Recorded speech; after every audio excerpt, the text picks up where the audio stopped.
Operation നങ്കൂർ കേരളത്തിൽ അങ്ങോളം ഇങ്ങോളമായി ഏറെക്കുറെ 30-ലധികം സ്ഥലങ്ങളിൽ നടന്ന, പ്രത്യേകിച്ച് ദുൽഖർ സൽമാൻ്റെയും അതുപോലെ തന്നെ പൃഥ്വിരാജിൻ്റെയും പോലും വീട്ടിൽ അരങ്ങേറിയ ഒരു റൈഡ്. ഇതിനോടകം തന്നെ 38-ലധികം വാഹനങ്ങൾ പിടിച്ചെടുത്ത് കഴിഞ്ഞിരിക്കുന്നു. സത്യത്തിൽ എന്തിനു വേണ്ടിയിട്ടാണ് ഈ ഒരു റൈഡ്? എന്താണ് ഓപ്പറേഷൻ നങ്കൂർ? ഇനി പിടിച്ചെടുത്ത വാഹനങ്ങളൊക്കെ തന്നെയും ഇവർക്കൊക്കെ തിരിച്ചു നൽകുമോ? വിശദമായ രീതിയിൽ തന്നെ ഈ കാര്യത്തെക്കുറിച്ച് നമുക്കൊന്ന് പരിശോധിക്കാം. Welcome back to F world. അഫ്ലു ഹിയർ.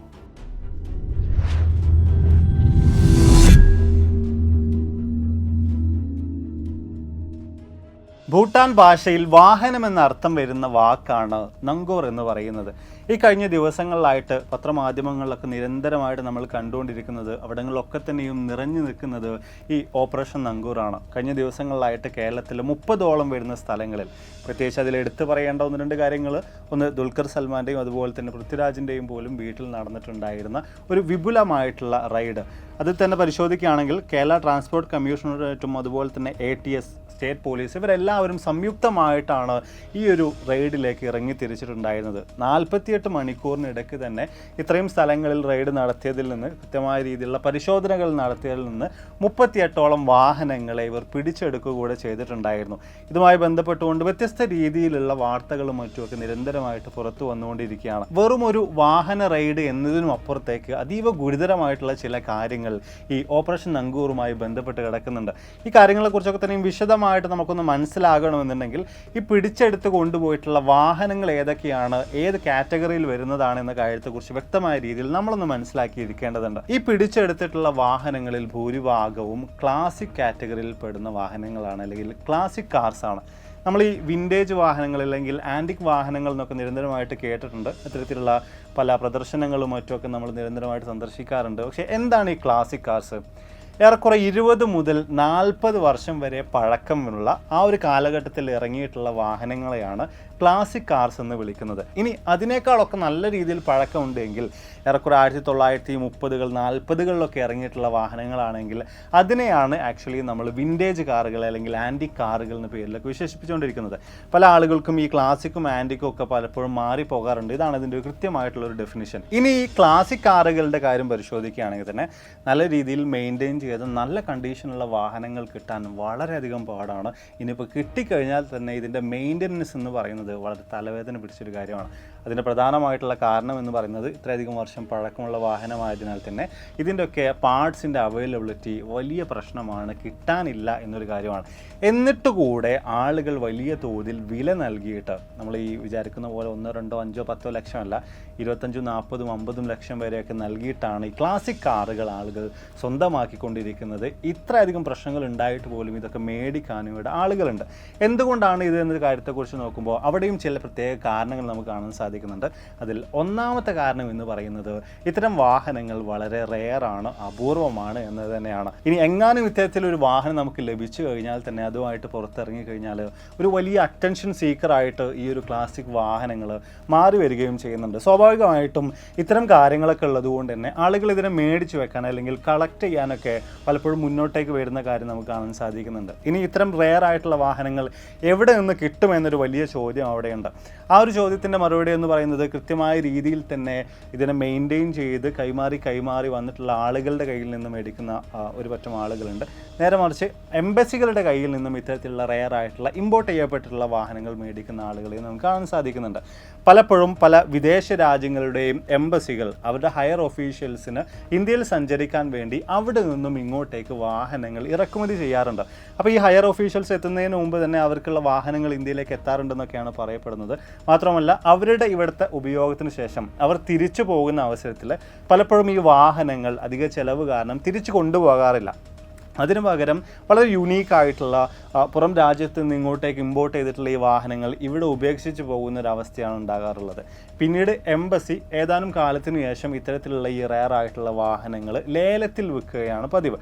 പലപ്പോഴും ഇത്തരത്തിലുള്ള ലേലത്തിൽ ആളുകൾ പങ്കെടുക്കുമ്പോൾ ആ ലേലത്തിൽ വിജയിച്ചുകൊണ്ട് അത് കിട്ടുക എന്ന് പറയുന്നത് പോലും വളരെയധികം പ്രയാസങ്ങൾ നിറഞ്ഞിട്ടുള്ളൊരു വിഷയമാണ്. ഒരുപാടധികം ആളുകൾ ഈ റെയർ ആയിട്ടുള്ള വാഹനം കളക്ട് ചെയ്യാൻ മുന്നോട്ടേക്ക് വരുന്നു എന്ന കാര്യം കൊണ്ട് തന്നെയാണ് ഇത്തരമൊരു കാര്യം സംഭവിക്കുന്നത്. ഇനി ആളുകൾ ഇത്തരം കാറുകൾ മേടിക്കാനുള്ള മറ്റൊരു രണ്ടാമത്തെ കാരണം എന്ന് പറയുന്നത് ഈ വാഹനങ്ങളൊക്കെ തന്നെയും ഒരു നൊസ്റ്റാൾജിക് എലമെൻറ്റ്സ് നിറഞ്ഞിട്ടുള്ളതാണ് എന്നൊരു കാര്യം തന്നെയാണ്.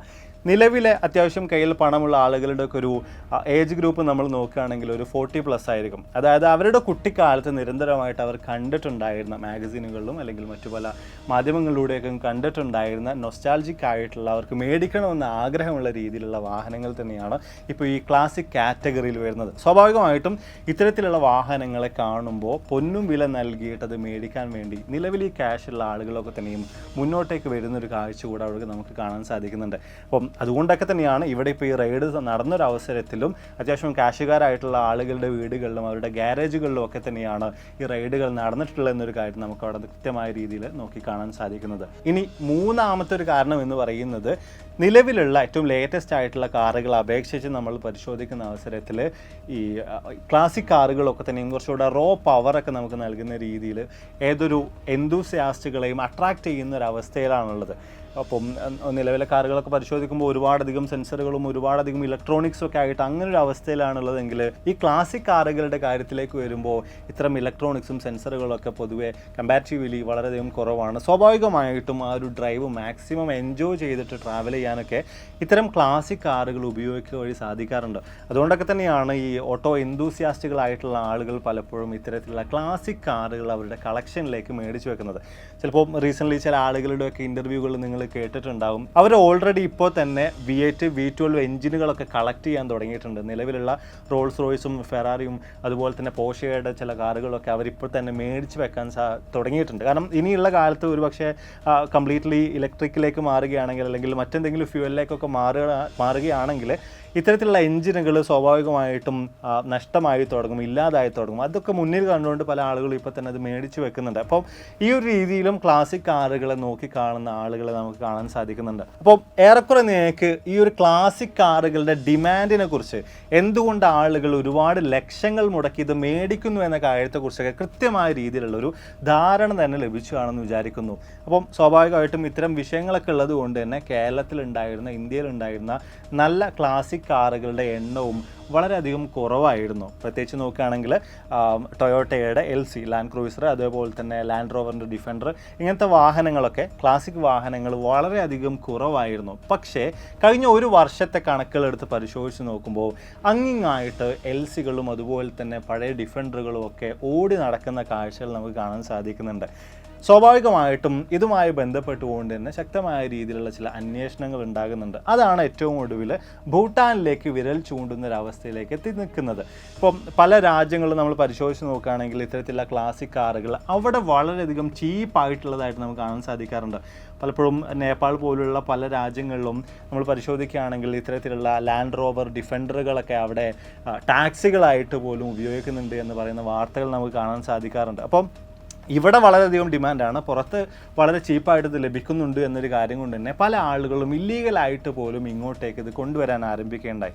പ്രത്യേകിച്ച് ഇവിടെ ഈ നങ്കോറുമായി ബന്ധപ്പെട്ടുള്ള കാര്യങ്ങൾ പരിശോധിച്ച് നോക്കുമ്പോൾ ഭൂട്ടാനിൽ നിന്നും അതിർത്തി വഴി ഡ്രൈവ് ചെയ്തിട്ടും അല്ലാതെ കണ്ടെയ്നറിലായിട്ട് ഉപയോഗിക്കാൻ പറ്റാത്ത അവസ്ഥയിലാക്കിയിട്ടുമൊക്കെ വലിയ തോതിൽ തന്നെ ക്ലാസിക് കാറുകൾ ഇന്ത്യയിലേക്ക് ഇറക്കുമതി ചെയ്യപ്പെട്ടിട്ടുണ്ടായിരുന്നു എന്നതാണ് ഒരു ഇൻ്റലിജൻസ് വിവരം. ഇതിനെ കേന്ദ്രീകരിച്ചുകൊണ്ടാണ് നിലവിലുള്ള അന്വേഷണങ്ങളും ബാക്കി റെയ്ഡുകളും എല്ലാം തന്നെ നടന്നിട്ടുള്ളത്. ഇനി ഈ ഒരു വിഷയത്തിൻ്റെ കൃത്യമായിട്ടുള്ള സ്റ്റെപ്പ് ബൈ സ്റ്റെപ്പ് ആയിട്ടുള്ള കാര്യങ്ങൾ പരിശോധിക്കുകയാണെങ്കിൽ എങ്ങനെയാണ് ഈ ഒരു വലിയ തട്ടിപ്പ് അല്ലെങ്കിൽ ഈ ഒരു വലിയ വാഹനക്കടത്ത് ഭൂട്ടാൻ എന്ന് പറയുന്ന രാജ്യത്ത് നിന്ന് ഇങ്ങോട്ടേക്ക് കടത്തുന്നത് എന്ന കാര്യത്തെക്കുറിച്ച് വിശദമായ രീതിയിൽ തന്നെ നമുക്കൊന്ന് പരിശോധിക്കാം. നമ്മൾ മുമ്പേ പരാമർശിച്ചതുപോലെ തന്നെ രണ്ട് രീതിയിലാണ് ഈ വാഹനക്കടത്ത് നടത്തുന്നത്.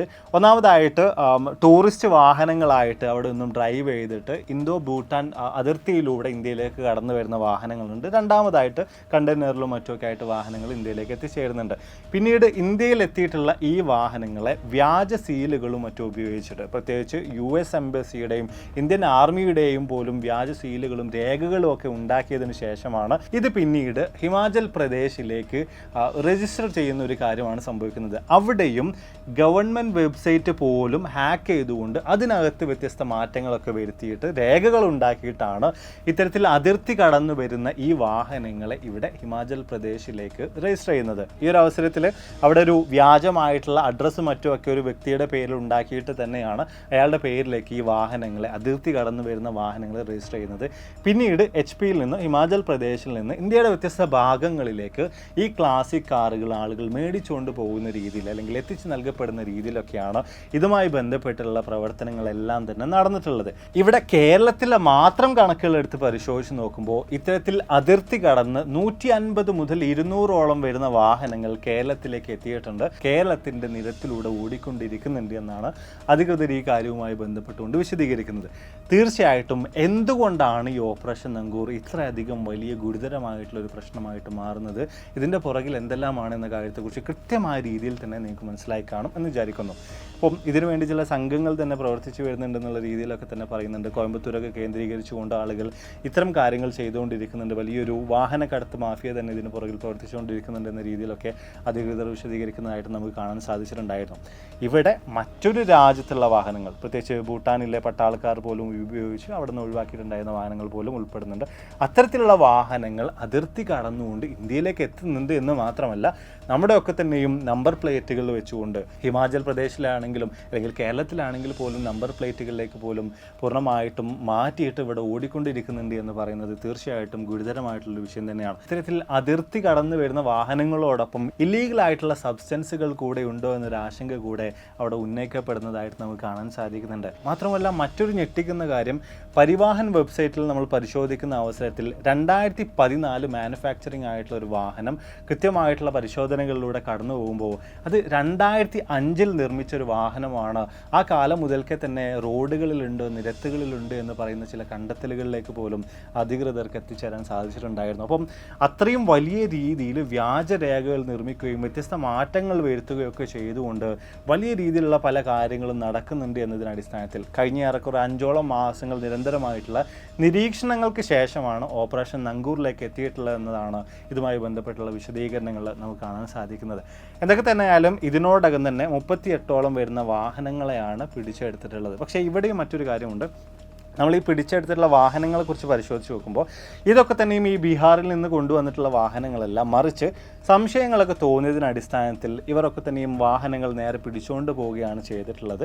ഈ വാഹനങ്ങളൊക്കെ വിട്ടുകിട്ടണമെന്നുണ്ടെങ്കിൽ ഇതിൻ്റെ കൃത്യമായിട്ടുള്ള രേഖകളുമായിട്ട് വരണമെന്നൊരു രീതിയിലേക്കാണ് ഉദ്യോഗസ്ഥർ ഈ വാഹനങ്ങളുടെ ഉടമസ്ഥരോടൊക്കെ തന്നെയും ഇപ്പോൾ അറിയിപ്പായിട്ട് നൽകിയിട്ടുള്ളത്. അപ്പം അതായത് കൃത്യമായിട്ട് പറയുകയാണെങ്കിൽ ഈ 38 വാഹനങ്ങളും ഭൂട്ടാനിൽ നിന്നുള്ള വാഹനങ്ങളല്ല എന്ന് ചുരുക്കം. ഒരു പക്ഷേ ഇതിനകത്ത് ഉണ്ടാകാം. അതിന് കൃത്യമായിട്ടുള്ള ഡാറ്റകൾ വെച്ചിട്ട് കൃത്യമായിട്ടുള്ള രേഖകൾ വെച്ച് പരിശോധിച്ചെങ്കിൽ മാത്രമേ നമുക്ക് മനസ്സിലാക്കാനായിട്ട് സാധിക്കുകയുള്ളൂ. അപ്പോൾ സ്വാഭാവികമായിട്ടും പിടിച്ചെടുത്തിട്ടുള്ള വാഹനങ്ങൾ രേഖകൾ സമർപ്പിക്കുന്ന അവസരത്തിൽ വിട്ടുകിട്ടാനുള്ള സാധ്യതകളാണ് കൂടുതൽ നമുക്ക് കാണാൻ സാധിക്കുന്നത്. പൃഥ്വിരാജിൻ്റെ വീട്ടിൽ നടന്നിട്ടുള്ള റെയ്ഡിൽ അവിടെ നിന്നും വാഹനങ്ങളൊന്നും തന്നെ പിടിച്ചെടുത്തിട്ടില്ല. എന്നാൽ ദുൽഖർ സൽമാൻ്റെ ഗാരേജിൽ നിന്നും 2 വാഹനങ്ങൾ പിടിച്ചെടുത്തിട്ടുള്ളതായിട്ട് പറയുന്നുണ്ട്. അതിൽ ഒന്ന് വരുന്നത് LC ആണ്, ടൊയോട്ട ലാൻഡ് ക്രൂയിസറാണ്. രണ്ടാമത്തേതായിട്ട് വരുന്നത് റേഞ്ച് റോവർ ഡിഫൻഡറാണ്. ക്ലാസിക് കാർസിൽ പെടുന്ന 2 കാറുകളാണ് ഇതിലുള്ളത്. അതിൽ ഒരെണ്ണത്തിൻ്റെ ഓണർഷിപ്പ് ദുൽഖറിൻ്റെ പേരിലല്ല എന്ന രീതിയിലും ചില വാർത്തകൾ കാണാൻ സാധിച്ചിട്ടുണ്ടായിരുന്നു. ഇവിടെയും ദുൽഖർ സൽമാൻ ഇതിനോടകം തന്നെ ഹൈക്കോടതിയിൽ ഒരു ഹർജി സമർപ്പിച്ചിട്ടുണ്ട്. അദ്ദേഹത്തിൻ്റെ ഡിഫൻഡർ പിടിച്ചെടുത്ത നടപടിയെ ചോദ്യം ചെയ്തുകൊണ്ടാണ് ഹർജി സമർപ്പിച്ചിട്ടുള്ളത്. നിയമവിധേയമായ രീതിയിലാണ് താൻ ഈ വാഹനം മേടിച്ചിട്ടുള്ളതെന്ന രീതിയിലൊക്കെ തന്നെയും അതിൽ വിശദീകരിക്കുന്നുണ്ട്. എന്തൊക്കെ തന്നെയായാലും ഹൈക്കോടതി കസ്റ്റംസിനോട് ഈ വിഷയവുമായി ബന്ധപ്പെട്ടുകൊണ്ടുള്ള വിശദീകരണം തേടിയിട്ടുണ്ട്. വൈകാതെ തന്നെ കൃത്യമായ രീതിയിലുള്ള മറുപടികൾ കസ്റ്റംസിൻ്റെ ഭാഗത്ത് നിന്നും ഉണ്ടാകുമെന്ന കാര്യം നമുക്ക് പ്രതീക്ഷിക്കാം. അപ്പം ഇത്തരത്തിൽ ഈ പിടിച്ചെടുത്ത വാഹനങ്ങൾ ഭൂട്ടാനിൽ നിന്നുള്ള അനധികൃതമായിട്ട് എത്തിയിട്ടുള്ള ഇത്തരത്തിൽ വലിയ രീതിയിലുള്ള തിരിമറികൾ നടന്നിട്ടുള്ള വാഹനങ്ങൾ ഉണ്ടെങ്കിൽ അവയുടെ അവസ്ഥ എന്താകുമെന്ന കാര്യത്തെക്കുറിച്ചൊരു ചോദ്യം കൂടെ ഉയർന്നു വരുന്നുണ്ട്. അത്തരം വാഹനങ്ങൾ കിട്ടുന്ന അവസരത്തിൽ അത് സീസ് ചെയ്യുന്നതായിരിക്കും, അതിൻ്റെ ഉടമസ്ഥർക്കെതിരെ നടപടി കൈക്കൊള്ളുന്നതായിരിക്കും എന്ന രീതിയിലൊക്കെയാണ് ഈ വിഷയവുമായി ബന്ധപ്പെട്ടുകൊണ്ട് നമുക്ക് കാര്യങ്ങൾ മനസ്സിലാക്കാനായിട്ട് സാധിക്കുന്നത്. അപ്പോൾ എന്തായാലും നമ്മൾ വീഡിയോസോടെ വൈൻഡപ്പിയാണ്. ഈ ഒരു വീഡിയോയിലൂടെ വളരെ കൃത്യമായ രീതിയിൽ എന്താണ് ഓപ്പറേഷൻ നങ്കൂർ എന്ന കാര്യത്തെക്കുറിച്ച് നിങ്ങൾക്ക് മനസ്സിലാക്കാൻ സാധിച്ചുവാണെന്ന് വിചാരിക്കുന്നു. എന്തുകൊണ്ട് ക്ലാസിക് കാർസ് എന്ന കാര്യത്തെക്കുറിച്ചും എന്താണ് അതിനിവിടെയുള്ള ഡിമാൻഡ് എന്ന കാര്യത്തെക്കുറിച്ചൊക്കെ തീർച്ചയായിട്ടും നിങ്ങൾക്ക് മനസ്സിലാക്കാൻ സാധിച്ചു എന്ന് വിചാരിക്കുന്നു. പലപ്പോഴും വിദേശ രാജ്യങ്ങളിൽ ഇത്തരത്തിൽ ഇല്ലീഗൽ ഇല്ലീഗലായിട്ടൊക്കെ കൊണ്ടുവരുന്ന ഈ വാഹനങ്ങൾക്ക് ആ രാജ്യങ്ങൾ പരിശോധിച്ച് നോക്കുമ്പോൾ വളരെ ചെറിയ വിലയാണെങ്കിൽ അത് നേരെ ഇങ്ങോട്ടേക്ക് വരുന്ന അവസരത്തിൽ ഇത്തരത്തിൽ തിരുമറികളൊക്കെ നടത്തിയിട്ട് LCയും അതുപോലെ തന്നെ ഡിഫൻഡറും ഒക്കെ ആക്കിയിട്ട് വിൽക്കുന്ന അവസരത്തിൽ 45-50 ലക്ഷം രൂപക്കാണ് ഇവിടെ പ്രത്യേകിച്ച് കേരളത്തിലാണെങ്കിലും മറ്റ് സംസ്ഥാനങ്ങളിലാണെങ്കിലും ഒക്കെ വിറ്റഴിച്ചുകൊണ്ടിരിക്കുന്നത്. അപ്പം അതിൻ്റെ ഒരു ലാഭം എന്ന് പറയുന്നത് വളരെ വലുതാണ്. അതുകൊണ്ടൊക്കെ തന്നെ ആയിരിക്കണം പലരും ഇല്ലീഗലായിട്ടുള്ള രീതിയിൽ ഇത്തരത്തിലുള്ള പല കൃത്യങ്ങളിലേക്കൊക്കെ തന്നെ ഇറങ്ങി തിരിച്ചിട്ടുള്ളത്. ഇവിടെയൊക്കെ തന്നെയും സെക്കൻഡ് ഹാൻഡ് വാഹനങ്ങളാണ് ഇത്തരത്തിലുള്ള പ്രശ്നങ്ങളിലൊക്കെ തന്നെയും അകപ്പെട്ടുള്ളത്. അപ്പോൾ തീർച്ചയായിട്ടും ക്ലാസിക് കാറുകൾ ഇത്തരത്തിൽ സെക്കൻഡ് ഹാൻഡ് ഒക്കെ മേടിക്കാൻ നിങ്ങൾക്ക് എന്തെങ്കിലും പ്ലാനുകൾ ഉണ്ടെങ്കിൽ കൃത്യമായിട്ടുള്ള എല്ലാവിധ ഡാറ്റകളും ഒത്തുനോക്കിയതിന് ശേഷം മാത്രം ഇത്തരം വാഹനങ്ങൾ പർച്ചേസ് ചെയ്യുക. അല്ലെങ്കിൽ തീർച്ചയായിട്ടും നിലവിലുള്ള ഓണർ ആരാണോ അയാൾക്ക് അതുമായി ബന്ധപ്പെട്ട നിയമ നടപടികൾ നേരിടേണ്ടതായിട്ട് വരുന്നുണ്ട്. ഇവിടെ അമിത് ചക്കാലക്കലിനെ പോലുള്ള പല ആളുകളും പറയുന്നത് അദ്ദേഹത്തോടൊക്കെ ബിൽ ഓഫ് എൻട്രി, അതായത് മറ്റൊരു രാജ്യത്തു നിന്ന് ഇങ്ങോട്ടേക്ക് കൊണ്ടുവന്നതുമായി ബന്ധപ്പെട്ട ബിൽ ഓഫ് എൻട്രി പോലുള്ള ഡാറ്റകളൊക്കെ തന്നെ വാഹനവുമായി ബന്ധപ്പെട്ടുകൊണ്ടുള്ള ഡാറ്റകളൊക്കെ തന്നെയും ചോദിച്ചിട്ടുണ്ടായിരുന്നു എന്ന രീതിയിലൊക്കെയാണ്. അപ്പോൾ തീർച്ചയായിട്ടും ക്ലാസിക് കാറുകളൊക്കെ മേടിക്കുന്ന അവസരത്തിൽ തീർച്ചയായിട്ടും നിങ്ങൾ ശ്രദ്ധിക്കുക. അപ്പോൾ വരും ദിവസങ്ങളിൽ കൂടുതൽ കാര്യങ്ങൾ ഈ വിഷയവുമായി ബന്ധപ്പെട്ടുകൊണ്ട് നമുക്ക് മനസ്സിലാക്കാൻ സാധിക്കുമെന്ന് പ്രതീക്ഷിക്കാം. കൂട്ടത്തിൽ നിങ്ങളോടൊരു ചോദ്യം, നിങ്ങളെങ്ങാനും ഒരു ക്ലാസിക് കാർ മേടിക്കുകയാണെങ്കിൽ ഏത് കാറായിരിക്കും നിങ്ങൾ മേടിക്കുക? നിങ്ങളുടെ അഭിപ്രായങ്ങൾ തീർച്ചയായിട്ടും താഴ്ന്ന് രേഖപ്പെടുത്താൻ മറക്കരുത്. അപ്പോൾ ഇതിൽ നല്ലൊരുപാട് വീഡിയോസുകളുമായിട്ട് കണ്ടുമുട്ടാം എന്ന പ്രതീക്ഷയോടെ ബൈ.